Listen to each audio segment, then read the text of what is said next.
Hey everybody, Welcome back. This is 100-bit on some E3 stuff. yeah, right now I'm all E3'd out.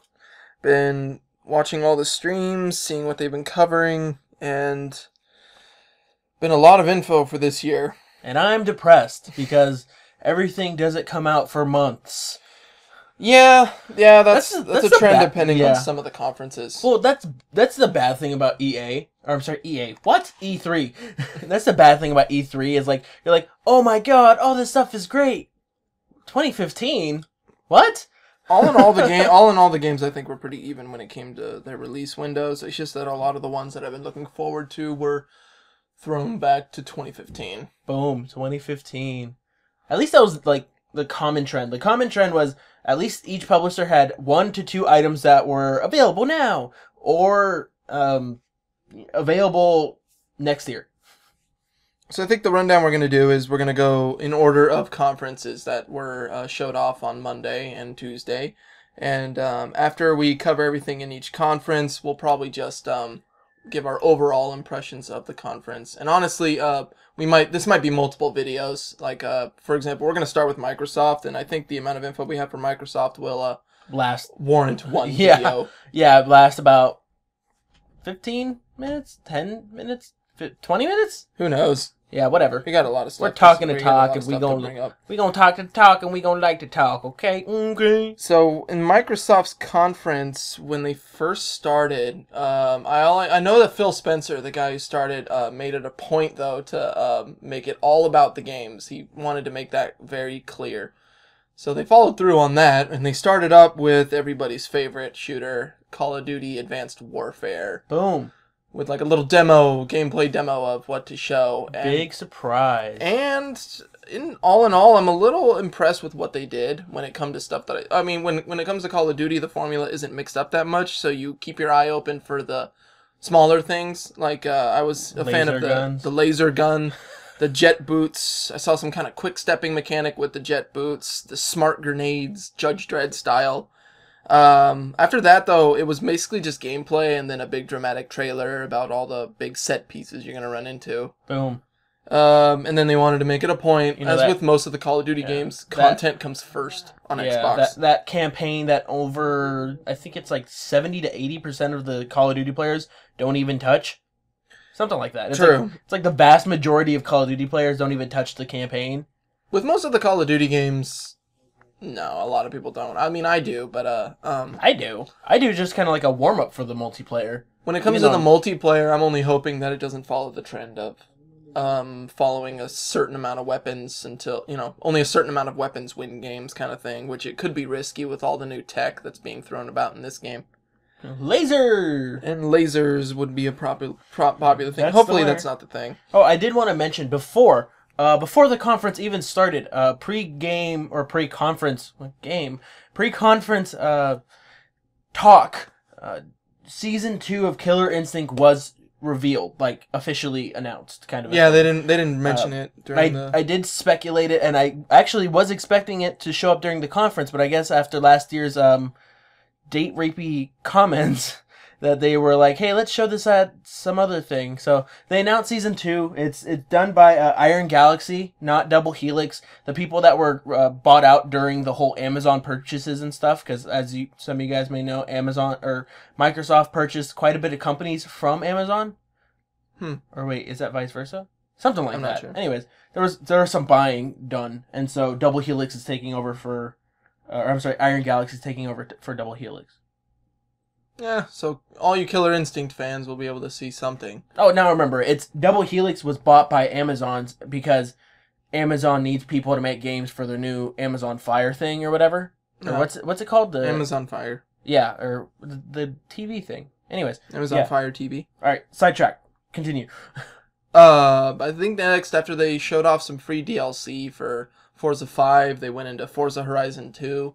They gave it a release date, and other than September 30th of a release date, the trailer just showed off how the game looks, where it's gonna be. I forgot where it's gonna be, some country near the Alps or something. Yeah, that's all you can do with racing games. It's a lot prettier now. It looks prettier, and I did like the first Forza Horizon style. I like that open world because I did like the Forza style gameplay. And I know Sony has their Gran Turismo, but that's my thing. And since nothing Gran Turismo related was released at all this week, well, they just had their Gran Turismo, was it 6, something like that? They just had that come out like last year. So yeah, I mean, as in like when it comes to the racers, since Mario Kart launched and Gran Turismo did their thing, Forza was the racer to look at. I mean, like there's only like a year difference now that I'm thinking about it, because they just announced Forza, not Forza Horizon, but Forza 5 last year, and it came out for the Xbox One. Yeah. Oh my God! Talk about rehash. I don't know if they did a different developer or anything like that. I'm not sure how it switches. I don't know. That leaves a bad taste in my mouth. Either way, I'm there for the game, and I'll give my impressions on the whole Microsoft thing at the end of it. They covered Evolve with a trailer of the 4 players versus the Kraken, and then talked about an exclusive beta. Yeah, the Magician Cthulhu. Yeah, the Kraken and some Magician Cthulhu or whatever it's doing. That's what they were calling it. That's what I kept hearing references to, Cthulhu, the Magician. And I'm still not convinced to pick it up.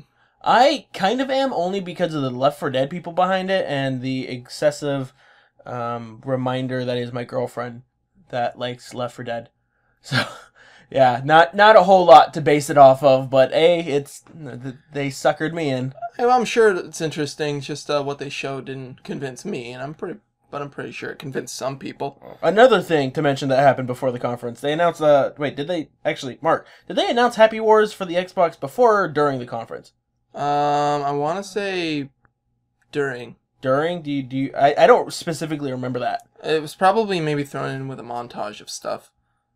Oh, then it must have been before, because during the same montage thing, I remember seeing Killer Instinct Season 2. So it was probably before, along with Killer Instinct. They announced that the free-to-play 360 game is being ported over to the Xbox One. Oh. That's neat. I don't even know how to play it. I'm sure it's fun. I tried Happy Wars for a little bit. I don't understand it. Anyways. They decided to be the first. Apparently, Ubisoft decided to have Microsoft in the schedule be the first ones to show off Assassin's Creed Unity. Well, I mean, that fat paycheck makes a difference. I mean, we'll cover in full what Assassin's Creed Unity will be in the Ubisoft conference. They went into more detail, obviously being their game. But they did throw in the fact that you could do this create your own brotherhood, a co-op thing with 3 other people, doing missions and going through the story, I guess. That kind of got me a little hype, and I guess more details will just follow during the Ubisoft recap. Yeah, they go into it in full. It was just a neat premise that they showed off, and it looked cool. They went through Dragon Age Inquisition a little bit, which once again we'll cover in full for EA's. But they only dropped that they're getting exclusive content for the Xbox. Yeah, in my notes, I keep on pointing out, like, why are they doing this in Microsoft's conference? Why aren't they saving anything for their own conference? Maybe I would like to think that they were keeping information, but according to my sister, who's the bigger Dragon Age fan, for the Dragon Age people, it's no much real info, new info was shown off aside from gameplay. But the gameplay looks really nice for Dragon Age. Yeah, what I'm talking about though is like everybody. Well, no, everybody. Like everybody in general, like why would a multi-platform game like Assassin's Creed that's published by Ubisoft happen during Microsoft's thing? They just want the exposure. I don't know. I just feel like there's a paycheck involved. No, that's a business, so they just want the exposure. They pay to have the exposure. I mean, like, did you hear anything about exclusive content for Assassin's Creed? Yeah. No. Did you hear about anything about an early beta? No. Then what warrants it showing up randomly in Microsoft's exposure? More people see it. If they miss Microsoft's conference, then they can see it again at Ubisoft. Yeah, I don't know. If they missed Microsoft and Ubisoft, they could see it at Sony's. I don't agree with that business practice. I'm sorry. Well, I'm pretty sure the sales numbers for Unity will probably be big, but I'll cover that in Ubisoft. Yeah, of course. But back to Dragon Age, which I can't cover because we'll go to EA's, down to Sunset Overdrive, the Insomniac game exclusive to Xbox. That's a leading factor to me actually getting a piece of crap. An Xbox. October 28th release date. They had a pretty funny trailer that showed off him kind of showing up, showing up all like generic shooter mechanics and stuff like that. It got pretty funny, and the game does look colorful and exciting. They introduced a Chaos Squad mode, which is like 8-player co-op in that world, which looks pretty cool. And it's a simple premise, just a tainted energy drink turned people into monsters, and you don't want to do that. Yeah, it's interesting hearing people complain that ew, it's supposed to be a kids game. It looks like a kids game, and then you're watching the trailer and you're hearing the premise and stuff, and you're like, this is definitely not a kids game. This is probably going to be rated at least rated T, if not M. Like, this is not a kids game. Yeah, he swore in the trailer. Yeah, big shocker. It'd probably be M. Yeah. Well, I don't know. There's suggestive language in rated in T games. Yeah, well, that's whatever they want to do. But Sunset Overdrive as a whole, looks like a pretty fun game, and it would warrant a purchase of an Xbox One. Or at least not, for me, it's not. It doesn't warrant it, but it is a solid piece of evidence. It shows that they can do something. And since their conference was nothing but games, I'm all for it. Their next thing that they covered was a piece of DLC for Dead Rising 3, which became available that day. Let me see if I can get this right.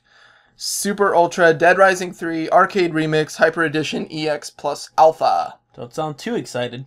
It's a lot of names, and I do like it because they made fun of the trends that Capcom's. It's making fun of their Super Street Fighter stuff. Their Street Fighter, and I don't know what other franchises that they've thrown these numbers, that they throw these subtitles into. No, that's Alpha.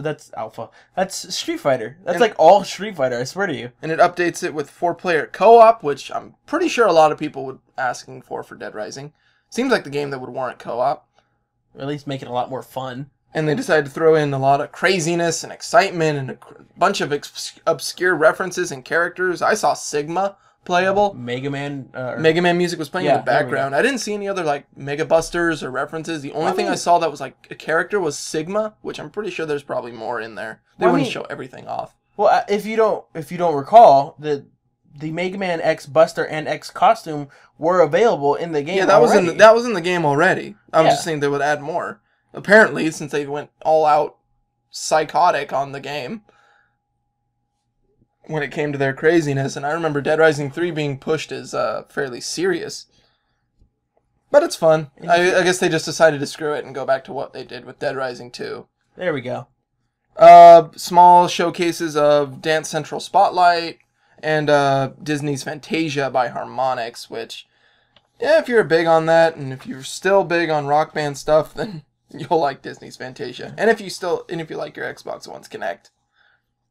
Yeah, don't forget Fable Legends. Fable Legends was talked about afterward with a pretty nifty trailer that showed off the character who can play as the villain. It turns it into like a real-time strategy thing. He can spawn the enemies, make traps and stuff like that, while the other people are trying to get through your dungeon. I was surfing the internet around the time of the conferences, just kind of feel like a general vibe of how the internet was reacting to the conferences. And it was an overwhelming amount of negativity that I don't know, felt in the force. A strong disturbance, so to speak. Mm-hmm. It was just a whole lot of people just like, why are they not killing off this series? Or if this is the nail in the coffin, this is the reason why I hate Microsoft. That kind of like stuff. And it's just like, whoa. Fable 3 was an okay game. Fable Heroes was a fun side game for the arcade, and Fable The Journey was actually apparently a pretty good Kinect game when used correctly. So, as a franchise as a whole, I don't see where the negativity is coming from either. It's just so random. It just kind of appeared. It just, boom. Like, whoa. Word of warning, if we're going to start having fans of these channels, I don't like negative people. Don't be negative, please. We like happy thoughts. Happy thoughts. If you don't have an Xbox One, then you don't need to worry about the game in general. Yeah. If you do have an Xbox One, hey, check it out. It looks fun. You get to be the villain. People like being villains. Yeah, I'm sure. I mean, to be honest, Mark and I are fans of having all the consoles. I like having all the consoles. So if you guys are, an Xbox Oneer or whatever you want to call yourself, or a PS4 guy, Xbox winner, shoot us a message. There we go. That's the word. And we're sharing, live journal. yeah, we'll share our tags, and we'll play games together and stuff, because that's the stuff we like. I'll be the villain. You guys can busy playing around with my traps. Yeah, I'll lead the charge. And they did say something about a multiplayer beta in the holiday, so they're gonna let you try it out first before you complain. Yeah, there we go. And then they'll fix the complaints. That way, when it comes out, there's nothing to complain about. Now, Project Spark got my attention for one thing. Conker's in it. Whoa! Conker was back. That squirrel. I don't understand it because it looks like a fun, happy, friendly game. And then you see the swearing squirrel chopping stuff up with a chainsaw in the back. That's another, for me at least, that's another strong piece of evidence to get an Xbox One. I mean, they're throwing references. I don't know how, we don't know how Conker's being used right now for the game. I mean, not Conker, like Project Spark? Conker aside, Project Spark as a concept, as everything just in general, make your own game in a game, so to speak. It's going to be smacking around Little Big Planet for a while. Yeah, I mean, it's a strong contender for Little Big Planet, especially seeing how Sony had some stuff to say about that. But, going in, like, that's another strong piece of evidence. And we don't know what it is. We haven't really experimented with a game like that, so we'll never know. Yeah, there was rumor around going that there was a PC beta going for it, and that some people were enjoying it. But I mean, other than that, I didn't really hear anything else about this. So more info, please. Then they started going into the indie scene with a game that I had a lot of fun watching. At least the trailer was Ori and the Blind Forest. Yeah, no, I actually didn't see that. It was a fun little indie game styled artistically like Dust and Elysian Tale. Oh, right, by the people of Limbo. Yeah. No. That's the different game. Oh. Limbo creators are in this, but they made a different game. Oh. But showing that they're another indie game. But Ori and the Blind Forest, it was a pretty sad trailer story-wise about some giant black blob creature that found this little white fox thing that could fly, and he took care of it and raised it, but then apparently something came back, like an evil fox thing that wanted to take the fox back. All I know is that in the trailer you see the fox thing trying to wake the blob up. Apparently the blob died, I guess. Whoa. And he's trying to wake up, and you play as the little fox, and it's like a platforming adventure with a lot of like RPG elements. Are you sure the Limbo people aren't involved? No, they're not. They got their own. Dear God. They got their own. That is depressing. But it does look like a fun game. They were showing it off a little bit on the IGN stream, and it looks like a fairly fun game if you're a big fan of those artistic 2D... I'm not sure if it was a Metroidvania thing. I think it's just a platformer. So that seems pretty cool. And after Ori, they dropped what I think was their big bomb of info, all involving their big franchise, their chief franchise, Halo. What? They dropped stuff about Halo 5 Guardians. There's a December beta happening. Boom. They're like, how do you get the December beta? Well, with this fun little thing that they showed off, then all of a sudden, boom, Master Chief Collection. Yeah, the thing that we all thought was way too good to be true, well, it's true. Yeah, and better. It wind up becoming better. Halo 1, 2, 3, and 4, all in their original forms, and with Halo 2 getting an anniversary treatment. Well, Halo 1 will be having its Combat Evolved anniversary thing as well. Yeah, the one that was released like 3 years ago. But what blew me away after that was that all of them are getting their multiplayer experiences. Halo 1's original 3-shot death pistol, all that stuff, will be in a full multiplayer experience, as will Halo 2's, as will Halo 3's and 4's. No changes to that stuff. No changes at all to the gameplay. So if you're not a fan of Halo 4 and you really, really, really like Halo 3, guess what? You could ask to play only Halo 3 playlists. Yeah. Boom. You get to build a playlist of the different missions that you like from all 4 games. And, when it comes to multiplayer, you get to pick between different Halo games, and whichever one wins, it'll boot up that game's engine along with that map. So all the physics involved, all the balances and stuff involved with the guns, it's all there. Or imbalance. I'm thinking 3-shot death pistol. Well, I'm thinking the Pink Mist. Pink Mist, true. Boom. That's all going to be there. And we get to all play the story modes, too. What really excited me was the HD treatment. That trailer. My God, that trailer was gorgeous. It was a really neat trailer. Oh, my God. But better part of it was seeing the MLG players come out and play the game with the really cruddy guy. The really awful one. Yeah. Anyways, seeing the main player that we're watching, I forget his name, but pick up an SMG and a needler or something like that, and shooting them both at the same time. And the announcer's just going like, and that's dual wielding. That thing we used to do but took off because we're lame. Yeah, it's back. And for those of you that buy it, you get to do a beta of Halo 5 as well. Yeah, whatever. Give me Halo 2.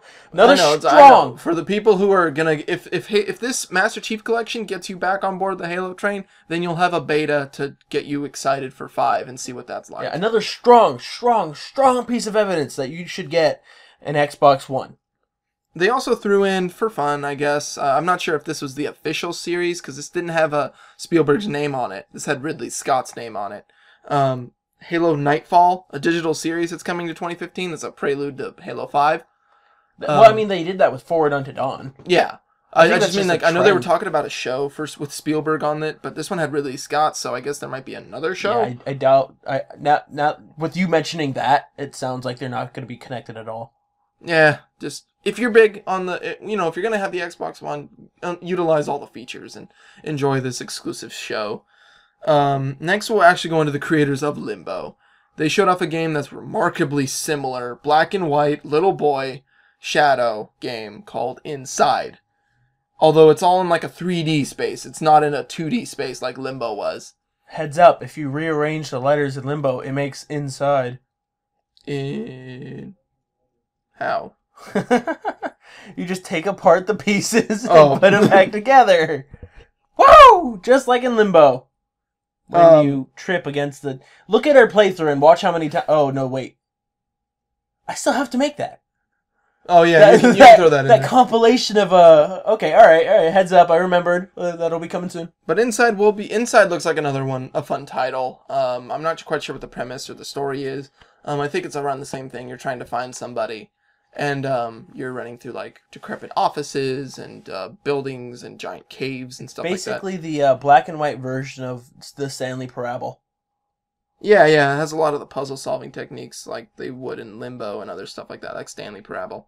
After that, they dropped a teaser of the new Tomb Raider game. I guess a sequel I guess it's a sequel called Rise of the Tomb Raider, because now it's actually showing her going around and raiding tombs. Oh. And raiding tombs, which you should do. So, Tomb Raider did well.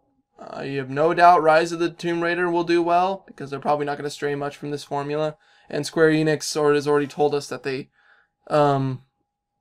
are kind of relying on the Tomb Raider success after hearing what happened with the first one. They've got a strong comic series going on right now. I mean, it's only got 3 parts, but it's got a huge following. Like Square, I think with Dark Horse, if I remember correctly, they're sponsoring a Tomb Raider comic book that's supposed to bridge the two eventually, so to speak. Well, then keep your eyes peeled for something probably going for Rise. After that, they showed off Witcher 3, some gameplay, I believe. Which I'm excited for, and another strong piece of evidence.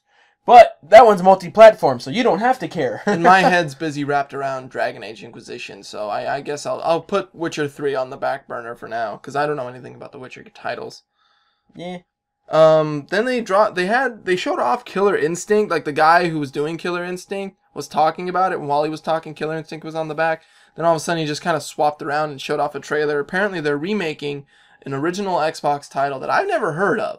It had a pretty sweet trailer called Phantom Dust. Yeah, never heard of it. Never heard of it. All I know is that it's being remade for Xbox One, and it got some decent applause in the conference, which means that, hey, it's a good thing. People recognize it, so now I gotta dig in my archives and see if I can't find a copy to play.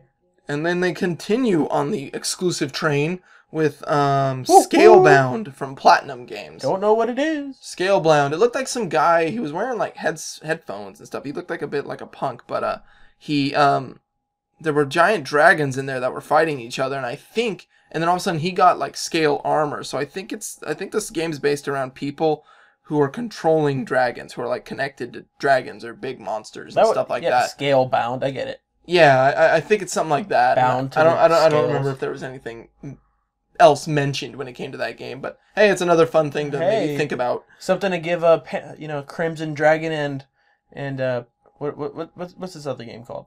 Lair. Drakengard? Drakengard. Drakengard? You know, that one, like, mediocre game that everybody gave attention to for, like, 0 seconds. Yeah. Then they decided to drop the new content first thing on Tom Clancy's The Division. Showed off a little bit of that, and then they just decided to say that content will come first, which Xbox likes doing. Yeah, they love doing. Yeah. And which now it went from, hey, a fun thing for your Call of Duty game to buy an Xbox One so you can get this content first kind of thing. On, like, everything. Yeah, it became kind of desperate. And I guess their bombshell that they were going to drop at the end of the conference, which all in all turned out to be kind of meh, was a reboot of Crackdown. Oh, what? Which I liked Crackdown 2 and Crackdown 1. I did not enjoy Crackdown 2, but Crackdown 1 I was a fan of, though, when it was free. So who knows? It could be a Crackdown. I don't think it's a Crackdown 3. It probably looks like something like a reboot. A reboot. It's yeah. They said it's a reboot. It's not Crackdown 3. It's a reboot. They're restarting it, so to speak. In which case, that's if you like Crackdown, it's probably fun. And Lord knows Xbox One needs a couple more exclusives. So I'm excited because Crackdown is meant to be open world, and it got really big in Crackdown 2. Granted, they didn't make many changes between 1 and 2, and the development was like literally an extra 8 months or something like that. Mm-hmm. But hey, it was a really big world. So, and if there's one thing that these new consoles like advertising, it's open world. Yeah, they're humongous now. At least these worlds. So it should be fun. Crackdown was fun for free roaming. So boom. Yeah, and with that's mostly Xbox conferences now as a whole. I'm sad. Because Quantum Break was a no-show. Quantum Break was a no-show. The exclusive that I actually cared more about than Crackdown and Halo Master Chief Collection. Honestly, if they were like, hey, this is Quantum Break, and it comes out, I don't know, maybe like, God, I'm brain farting, winter of 2015. I'd be like, whoa, where's my Xbox One? I need to go get one right now. But no. No show, no info, just sadness. I know apparently there was something saying that they weren't going to show up at E3, but I just thought it probably would have helped. Yeah. They were doing really well through this conference. They could have cinched it. Like, as a whole, I thought their conference did really well. They stuck to games and games only. Yeah, which when we go into Sony, it's a good thing that Microsoft was just stuck to the games. Yeah, as in, like, because people were complaining about Nintendo's issues, and we'll get to Nintendo when we can, before the E3 this happened. And Xbox One had its share of problems. It spent its time backtracking all this stuff about the Xbox One, and then they just went, full-on game mode for this conference, and I thought they wound up doing very well for it. Yeah, so congrats to Microsoft. You guys dug yourself out of the hole. Yeah, you guys may not have come in first this year, but you know what? In my heart, I almost bought an Xbox One. And you had a balance of old franchises coming back, more specifically like Halo and I guess Conquer, Fable, and then you threw in a lot of indie titles and then some brand new games. Yeah, I like that indie montage thing when they're talking about the ID thing. Oh, ID right, Xbox. right.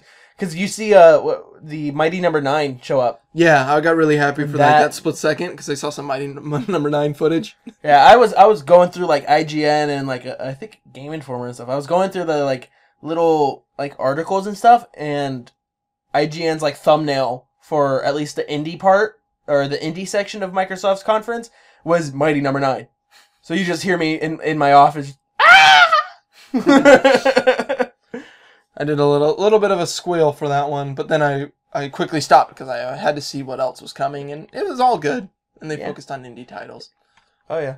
Well, with that, it looks like unless Mark has any final comments, it looks like we're going to be wrapping up Microsoft's portion. I think I said whatever I need to say. They had a good conference, and, eager to see more, and I'm pretty sure I'm going for an Xbox One when it becomes available. Yeah, it's sad that Quantum Break didn't show up, but it's like, I'm very close to getting an Xbox One. I just need something to just push me over. Because when he did say that they were all about the games, I was worried a little bit about that Kinect forcing. Because even though they did they did release a model without the Kinect, I thought they were just gonna have to throw in this Kinect requirement for stuff for people regardless. Yeah, well, I'm sure there's going to be added bonuses to it, like in how Mass Effect 3 had. No voice doubt, commands. like Fable Legends or Project Yeah. Spark will have this Kinect stuff. I imagine Project Spark, because they're going to want to throw in some sort of it's easier to build with the Kinect kind of a feature, especially with the trailer showing the people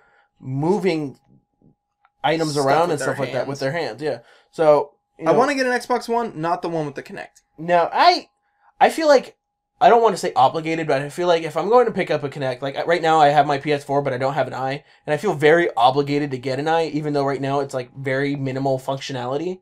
But I mean, it feels like the whole package, right? And then when the new stuff comes out and they announce more content for the Kinect and stuff like that, I feel like, oh, you know what? I was a firm believer.